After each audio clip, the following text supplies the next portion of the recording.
18th of November, Rabbi Moore, Parsha Shavua Vayishlach.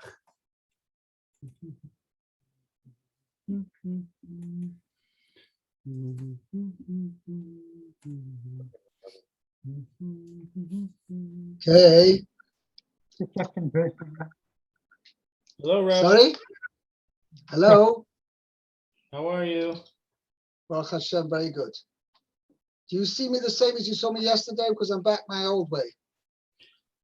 Yes. Okay. Fine, let's go.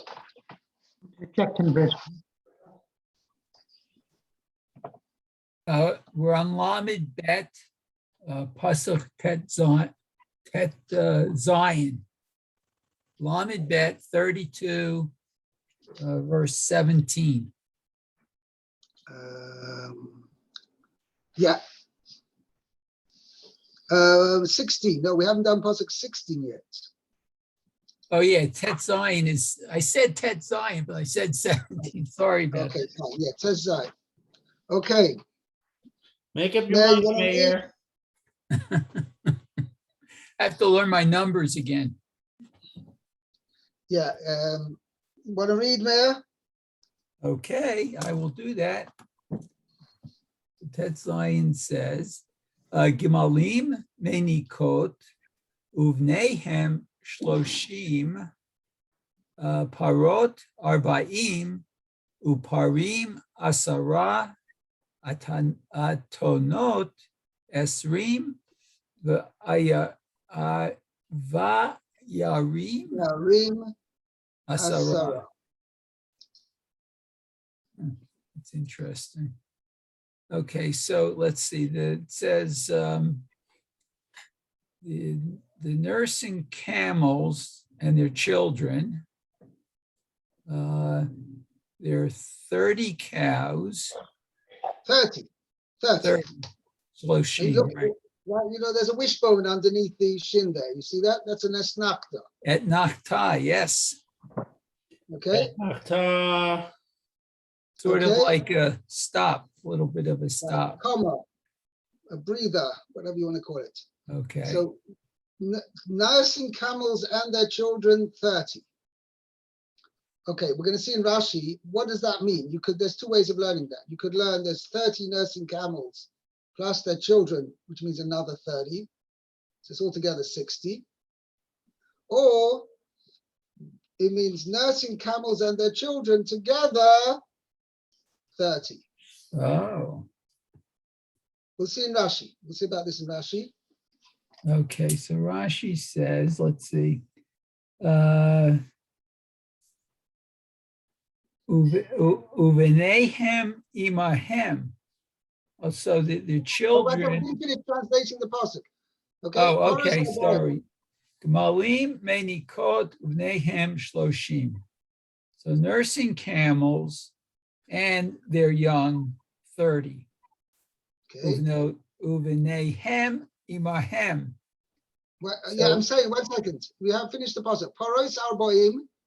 Oh, I thought I did that before. No, Okay. no, I'm sorry. 40 cows. Right, 40 cows. Uparim asara. So 10 bulls.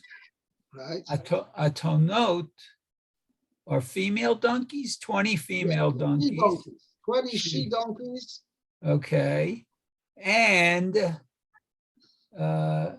he donkeys 10. Very good. Okay.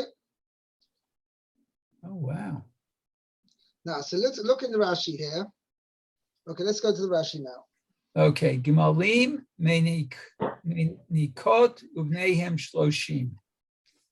So as we said before, the nursing camels and their young 30. Uvenehem imahem. So no, Rashi, you see, look at Rashi does. Rashi makes just a slight change, and Rashi reveals to us an enormous amount. Gemalim menikos shloshim. Rashi does not quote the pasuk exactly in the right order.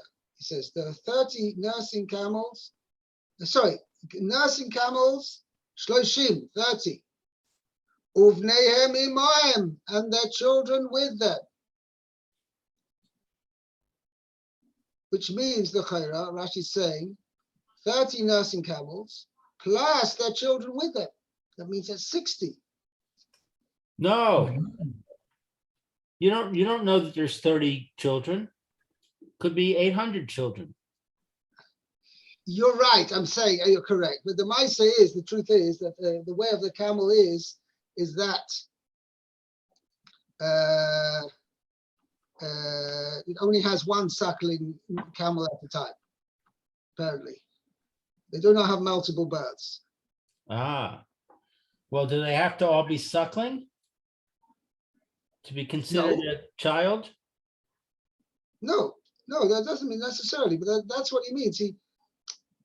You see, you have to learn that these B'nai were suckling because what's the point of mentioning Meinikos for? You just say Gemalim B'nai. Oh, because they're nursing camels, you assume that they have nursing, they have the young nursing. But with something nursing from them. So it means B'nai means the children plus the children. So that means there were 30 nursing camels plus each one's child, which is another 30 at least. The Chayra means it's 30. That's how the Mefarshim learn. Okay? Okay. Now, Midrash Agada. Okay, so it says Midrash Agada uvineihem. So the Midrash interprets it, and they're young. Right. Hold it. Uvneim b'no'ehem. Uvneim doesn't mean they're children. It means they're Builders? sires. Let's call it this way. They're builders. He's the one who sired them. Oh, yeah, Zochar keneged nekeva. Zachar Keneged, okay. A male, Because whereas in the there's a very stark, unusual phraseology here with regard to the camels as opposed to all the others. It's very, I mean, by the goats, for instance, first mentions the she goats and then the he goats. Then the sheep, the she sheep against the he sheep. Okay? And then the cows, first the cows and then the bulls. And the she donkeys and the he donkeys. Comes to the camels, there's no mention of the he camels. So these are she camels. So that's what Rashi points out. Midrash Agada b'neihem b'no'ehem. Zochar keneged nekeva, meaning that there were the same amount of males as females. But why didn't it mention the males explicitly by saying, and I don't know what the male camel is, it's referred to certain different words. Fishet snua, carry on. okay, Fishet Tzanua B'Tashvish, because they are modest when they mate. Lo Pirsimo Hakatuv, but it wasn't. Scripture, the Torah doesn't mention them explicitly. It doesn't publicize the males. Wow.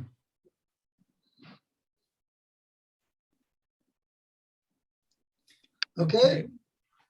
By the way, the gestation period of a camel is 13 months, and you were right. Usually they give birth to one camel, but once in a while there are two camels born. So that's the story with camels.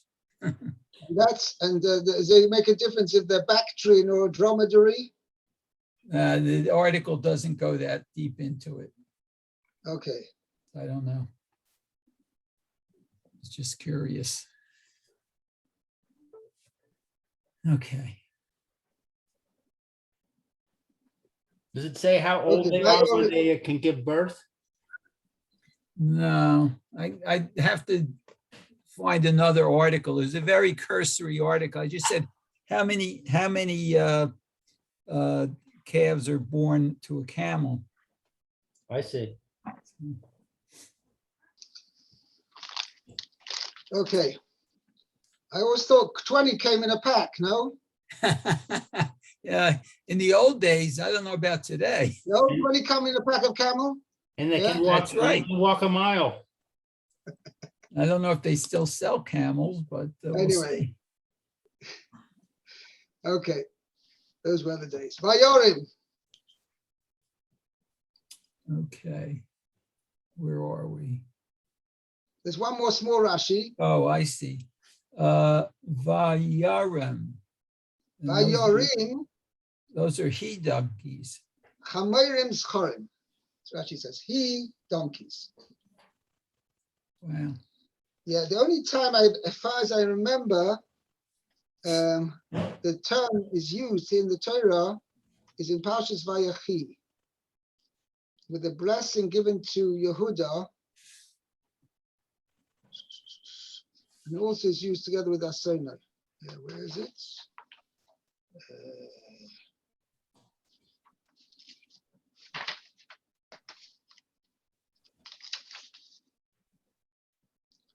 Oisri la gefen iroi velasoreka b'ni asonoi. Kibes bayan lebushev damaniv susoi. He ties his mehi donkey to the vine and to the soreka, which is, I don't remember what it was. It's a long branch, right? His she donkey. First, we discuss what the difference here. Rashi here in Parshas Vayechi has the whole thing, the drush. Okay.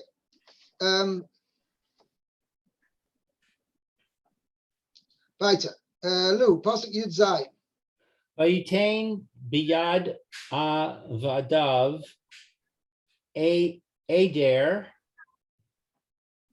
Adair levado vayomer el avadav ivru lefanai verevach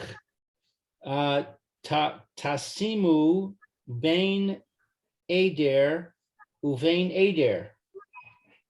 Okay, so he put He gave into the hands of his servants. He put them in the hand of his servants, each herd by itself. And he said to his servants, pass before me. Yeah, so we're going to see in Rashi means go ahead before me. Ivru lefonai means go ahead of me. Go ahead of me.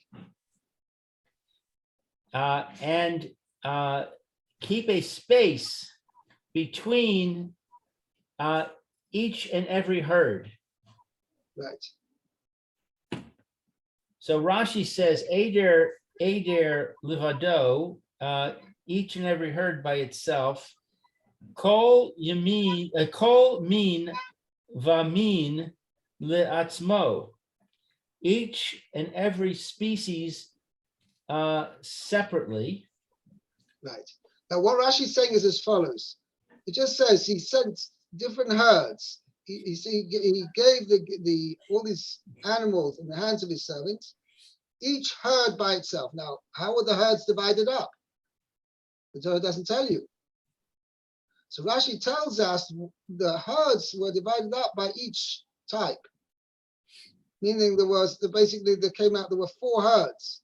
There was a herd of goats, a herd of sheep, a herd of camels, and a herd of, 5. Yeah. There was a herd of goats, a herd of sheep, a herd of camels, a herd of cows, and a herd of donkeys. That's basically what Rashi's saying. Okay? Carry on. Ivru lefanai, pass ahead of me. Derech yom o pachus. Pachos means a day's journey or less. You sure it's pachos? I have a dot in the middle of the vav. Oh yeah.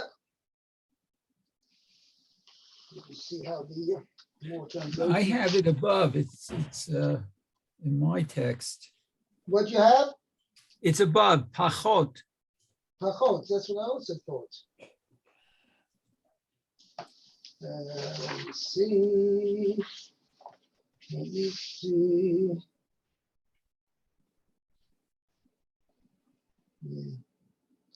Pachot, yeah, with a vav, with a cholam, right? Okay, An old or less. okay, so Derek, the way of a day or less. So the derech, it means a distance of a day or less. Yeah. Now, so the No. question is, where does Rashi get it from? This measure. Okay, so the Mefarshim here, it says, "Vani ovo acharecha." That just that's finish. He said, "I will come after you." So the Mefarshim say,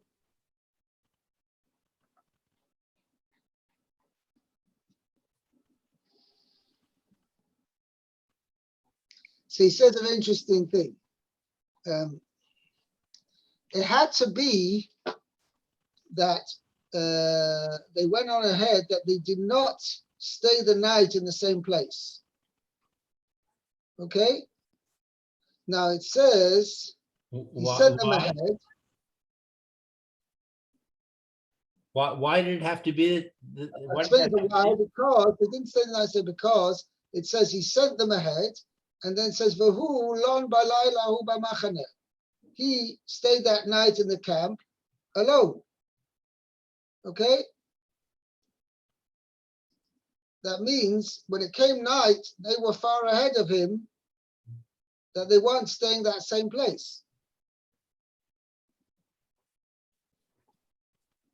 One second.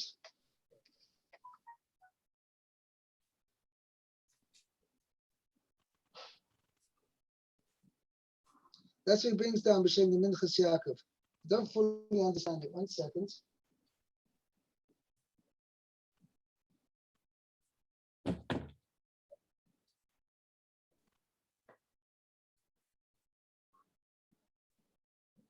Yeah, I brought down a note over here from the Gur Aryeh that although it was ahead of him, it wasn't so far ahead of him, it was still considered in front of him.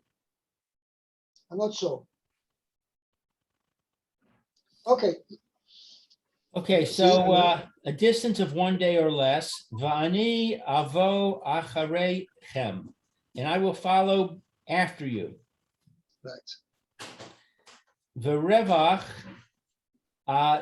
tasimu, and keep a space, maintain a space. Eder lifnei chavero, a herd in front of its companion herd. Malo ayin,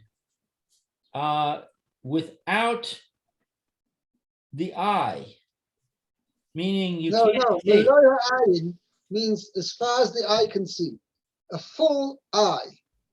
Oh. Meloy ha'ayin means the full eye, meaning there should be like an eye's distance between one flock and the next, one herd and the next. Kidei le hasbia eno shel Russia, in order that the eye of To satisfy, to satiate the eye of the wicked one,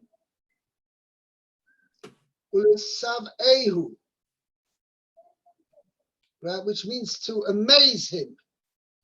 Just imagine, give an example. The guy sends you a gift of 500, actually the Rashi says, there were about 550, 580 animals here. See, 580 animals. So technically Yaakov could have sent them all in one shot. So all of a sudden there's these huge herd of 580 animals approaching.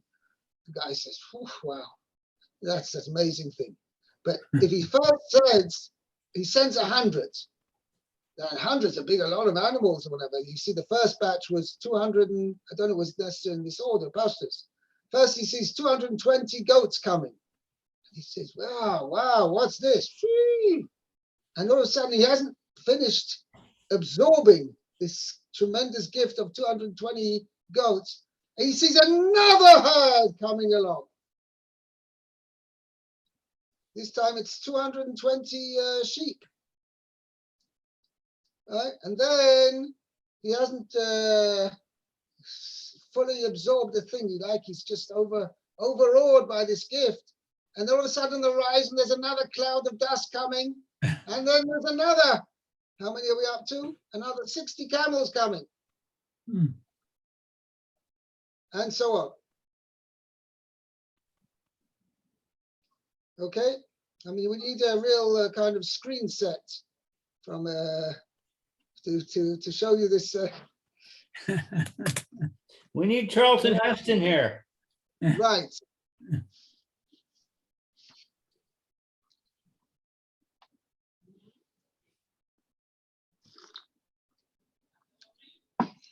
Anyway, that's what Rashi says. That was the idea. He wanted to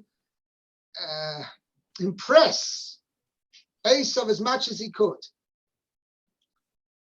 Okay, so as we said, al ribui hadorim, to amaze him about the tremendous quantity of the gift. Okay. Okay.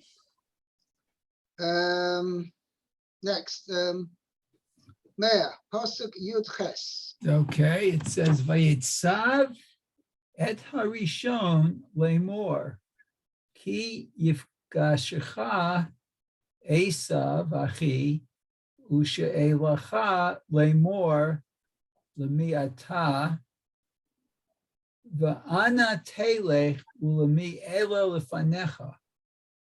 Wow. So Okay, let's translate now. Translation is going to be, this is the point Rashi is going to dwell on, how to exactly translate the pasuk here. Let's see, let's translate. okay, so that he commanded the first one saying, Ki Yifgashecha, when you meet Esav, Right? my brother. Esav actually meets you. Ki Yifgashecha Esav achi. When Esav, my Okay. brother, meets you, And he asks you, saying, to whom are you? The Anna. And where are you going? oh, where are you going? Oh, and okay, where are you going? And to whom are these before you?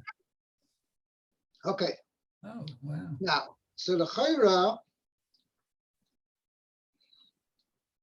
the words, you got twice that says the words lemi. Mm-hmm.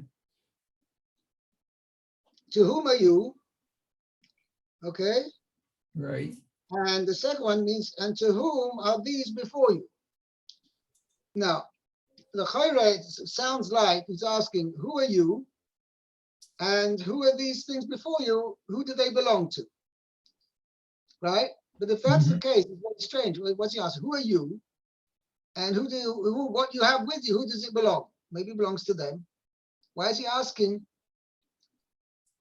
It's like not necessarily a tautological question, but rather superfluous question. Means if he knows who they are, the Chayre means it's theirs. Why should he think differently? Okay, so we'll see in Rashi. Rashi's going to explain. Lemi Eila Fanacha doesn't mean who to whom these things belong to, but rather Rashi's going to explain for whom are these before you. Oh. Not to whom, but for whom. Okay, let's see Rashi. Okay, so lemiata. Okay, to whom are you? Okay. Shel mi ata. So it means of who are you? Or whose are Shel you? miato means of whom are you? Of whom are you? Meaning, Me, sholachacha, who is sending you. The Targum, so Uncle says, Deman at. which means of whom are you? Oh, of whom are you? Okay. The Yeah, man means of whom. okay. Very good. Okay, next Rashi, it says, Ulami Ela Lifanecha. The Ela She Lifanecha. And these who are these before you, that are before you. Okay, Shalmi Hain. Whose are they? meaning, Okay. Lemi hamincha zois shlucha. Oh. To whom is this gift being sent? Uh-huh. Which, in other words, that's why I'm explaining it. For whom? Right? Right. So the second Lemi says. So the first one means Lemi ata means of whom are you? Who's your master? Who's the one who sent you? Of whom are you? And the second one means for whom are these before you? Uh-huh. So it's the same word, Lemi, but they have different meanings. That's what Rashi's pointing out. Okay, then it goes on, little dikduk here, it looks like. Lamed mishameshet birosh hateva. So the lamed mishameshet. When used at the beginning of a word, Oh, at the beginning of the word, the lamed is bimkaim shell. It's in place of the word shell. oh.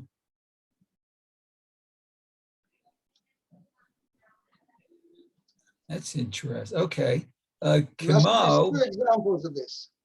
Okay, kamo, like the whole asher ata roet li hu.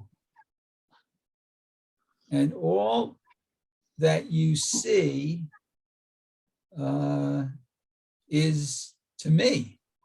It means it's mine. No, shalihu is mine. Oh, okay. Oh, okay. And the second example says, La Hashem haaretz umalo'ah. So Hashem is the land and its Right. The earth and all its contents. contents.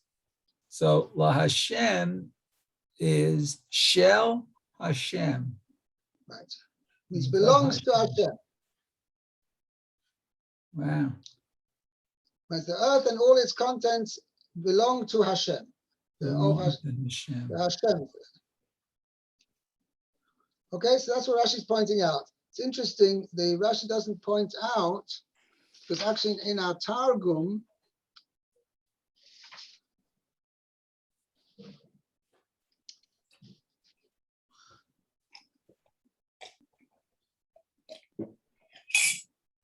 we'll see in the next Rashi, Rashi brings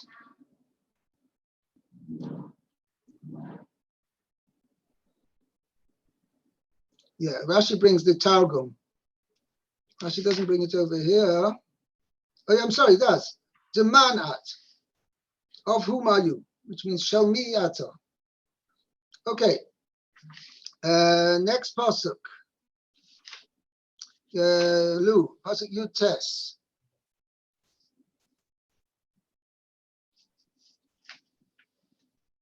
Lou, your mic's off. V'amarta la'avdecha liYaakov mincha hi I'm sorry, shalucha ladoni le'esav v'hine gam hu acharenu. So, and you should say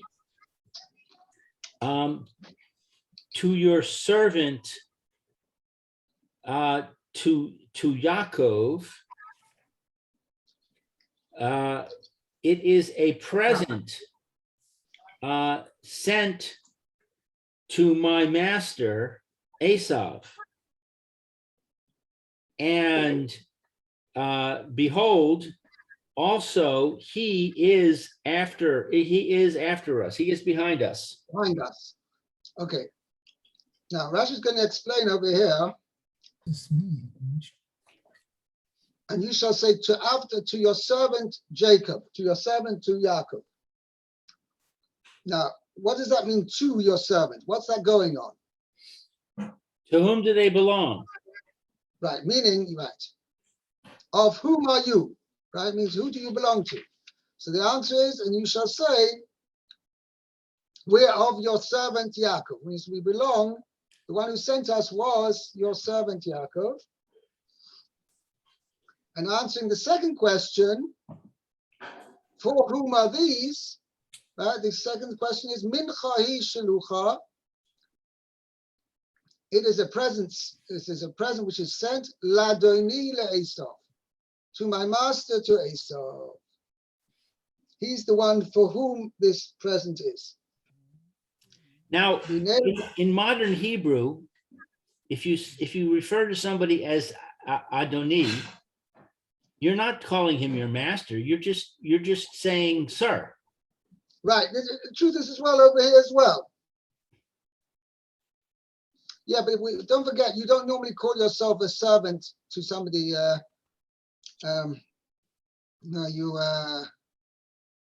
Face. You want to attract somebody's attention. You say, Adoni, Avdecha lu rotzeh mashu.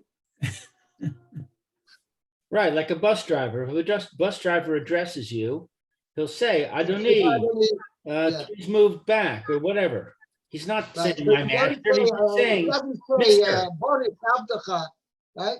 Whoever he is. So I would translate this as it's a present to Mr. Esav. Yeah, but that's what I'm pointing out. It's clearly that Yaakov is declaring himself subservient to Esav. That's the point. And that's what I'm questioning. No, Why is that clear? Why is that clear? Why isn't it just that he's being polite? That's what I'm saying, because he's contrary. He says, your servant. Why does he call himself your servant? He's being polite. Yeah, but it's okay. And when the guy says, the bus driver says to you, Adoni, right? He's actually, he should be really mean what he says. He's just referring to. I know what you mean, but I'm pointing out over here that Yaakov was trying to, I can't say the word, flatter is the right word to say to Esau, but he's trying to butter him up. He's trying to say, Yaakov saying, I'm considering myself like your servant. I'm your servant and you're my master. And not just out of colloquial politeness. Okay? Okay. So let's see. I haven't done the Rashi yet. No, you see the Rashi here. The Amarta, and you should say, La'abdecha liYaakov, to your servant to Yaakov. Al Rishon, concerning the first. In other words, he answers the first question first. Al acharon, and concerning the last. She'alta, the mi ata, that he asked. Which you asked. Which they're addressing Esau. That which you asked. You asked. Whose are you? The Abdecha liYaakov ani, to your servant Yaakov I am. I belong, I guess. I belong to your servant Yaakov. Visargumo de Avdacha, Avdach de Yaakov. the Yaakov. And the translation, according to Onkelos, is they belong to your servant Yaakov. Right, of your servant of Yaakov. Right, the Dalet is translated as of. Ah, okay, that's good. Of. Sha'alta, and that which you ask, ulami ele lifanecha, and to whom are these before you? Mincha, a gift, it is, shalucha, go, being sent, etc. Right. Vihine gam hu acharenu, and behold, also he is behind us. Yaakov, it's Yaakov is who it's referring to when it says he's behind us. Right. Hmm. Okay, That's it. very good. Did it. We're doing fine. Very good. Yeah. Okay, I think we'll stop here. Okay, we should Shabbat do the shalom, Shabbos. Rabbi. Thank you very much. Okay, have a good Shabbos. Have a And, good next Shabbos, week, Rabbi. Very good. Go to. Kol tuv. Go to.